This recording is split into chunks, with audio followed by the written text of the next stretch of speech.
Right, ladies and gents, Kevin, or Kev Woodland Camp and Craft, he just sort of tagged me in something. 5 items I always like to bring into the wood. Right, well, I think the first item is myself, because I love it. It's a proper chill down for me. It's a bit of social for me.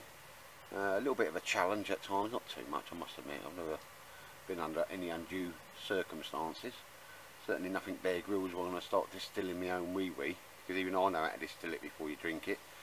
But yes, so it's myself. The second thing I always enjoy bringing out in the woods is over there in a hammock, sleeping on my brother, I'll say that, Mr. Baldrick, before that Mr. Harper. Booty does like come out, but she's, you know, a little bit, I want to go home now. She's a boxer, I'm a lady, I want to go home. So that's me, Baldrick, and certainly third thing, and these are in no real particular order, I must admit, is the company. You know, obviously I've got me, while since I've seen my brother, we had a bit of a catch up on that today, you know, and it's the friends I've made in bushcrafting since I've been there. Do you know what, well, I'll say the IC crew, that's a lot of different people I've communicated with all over the country, who's who, what's what, you know, and I don't care how many subs people I've got or whatever. It's how they are with me, is how I interact with them, to be perfectly honest. And I think David pointed this out on one of the other, you know, not this one, the last one, is I always seem to like to go away and modify something, or come up with a better idea, or, yeah, so that's something I do. I do like making my own kit, and then you bring it out and test it. So it can be any particular item, whatever I'm bringing out today. And we thought, I've just had a little jiggle about with this LM.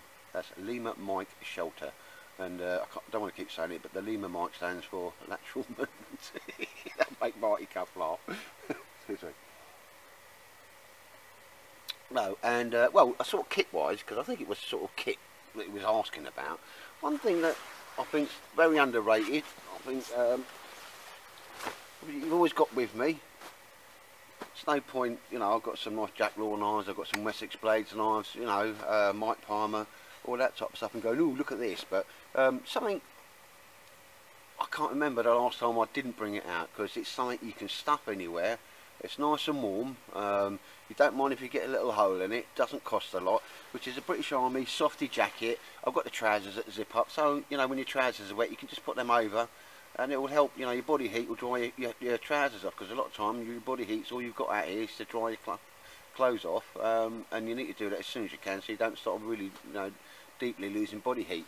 So ladies and gents, yeah, that's one thing. That's a British Army softy suit. You can pay in the order, really good quality, you know, and sort of military surplus, you know, A grade, about 20 quid and 15 quid, normally about 30 to 35 pound for a suit. Like, always get them a bit bigger, because sometimes you want to put them over everything. Like now, if I was like here now and I was cold, I'd just put this, and it is big enough over me, if that makes sense. If my clothing was a little bit wet, damp, I'd put this over, and I would dry from the inside out. People say, oh no, you don't do that. Well, I do, because it's always worked for me.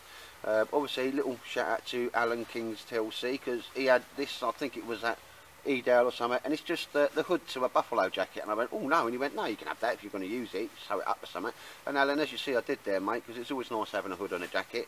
Because these things, as far as I can see, are a British Army softy suit, and this just goes down into a little, I've got it in a little butt pack in my Bergen. Scrunch anywhere, always got good to have with you, in case it turns a bit cold, bit chilly. Will aid in drying you as well. But also, if you've got a sleeping bag and you're caught out on a proper cold night, if you've got a free-season sleeping bag, obviously you take your top jacket off and take your boots off, put the old softy suit on, get in your sleeping bag, and you've just uprated that by season and a half at least. And something I try to get over to people is, once you get out of the sleeping bag, it's horrible because it's freezing. Well, when you've got a softy suit on, you get out and you're still maintaining that degree of heat that's on the inside of your body and that as well. So you're much more lively doing your little task until, you know, the physical movement, you know, starts warming the body up anyway. So yeah, so that's me, the dog, my mates, always kind of have a softy suit with me. I got the upgraded jacket on that. I had a little result on the old Mammoth jacket or whatever it is. 35 quid, proper steal on that Bushcraft trade post. So that's 1, 2, 3, 4, and you know, yeah, a new little bit of kit. I like making stuff. Obviously, my brothers and my dog there are asleep in a hammock that I made. The tarp I made, the old chair on the tarp. This is the old South African sort of leaf pattern.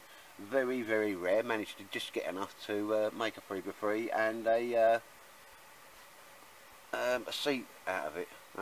But I do like doing a bit of sewing up, a little bit of inventive stuff and that. Think, ooh, if, you know, if I had like a proper industrial sewing machine that would just go through many, many layers of materials, I'd come up with some really good creations, and not just for the sake of it, ones that work, you know, because it's got to be simple, it's got to be practical, and it's got to make your life easier, or the things that you need most accessible the most. But anyway, Kev, yeah, waffling on there, mate. But yeah, I like to, if I can, have a new bit of kit. You know, I like finding little things that are a bit cheaper. I had that £10 billy can, you know, Zebra thieving kits. I want 14 to 15 quid, and that's twice as good as it is. And a few of the lads have got them, and you know, to a man they've said, "Ooh, nice little bit of kit there." So I like doing things like that, finding stuff that's not necessarily a name brand, but we'll get that job done just as well, and we will not save a bit of dollar, don't we? Because a lot of us ain't got it in the first place, ladies and gents. But yeah, so me, dog, social. I've had to pick something there, but it's always a softy suit, I must admit. Even when I was in the army, they just literally come in then, and they were highly prized bits of kit then, because they were, you know, at the cutting edge. But now they're just cheap, cheerful, you know, use it as a pillar, get in it, you know, it's, and if you have a little burn on it because of cinder from a fire or something, you're not going to worry because you haven't paid top dollar for it. And I just think they're a cracking bit of kit, and yeah, you know, a little bit of kit that I've made or modified in some way. Or as we did yesterday, we come out and we've now got the newly designed LM shelter, which I'm now sat under. And I think it's got a bit of progress in it to do, because this is just like the pre-prototype one. I actually see me, I wouldn't mind, I've got a few things, an idea, so I can have like a stretcher bed inside, you know, like when you've got the two A-frames and the poles going across and then you go over that. This can be modified for that as well. So ladies and gents, yeah, no, it's just a little Mac Tightwad talk there, and I'd like to say, obviously, everybody that does watch my films and comments and so forth, really appreciate it, and at times still humble and amazed that many people are interested in what I've got to say, to be honest. But anyway, so cheers ladies and gents, thanks a lot.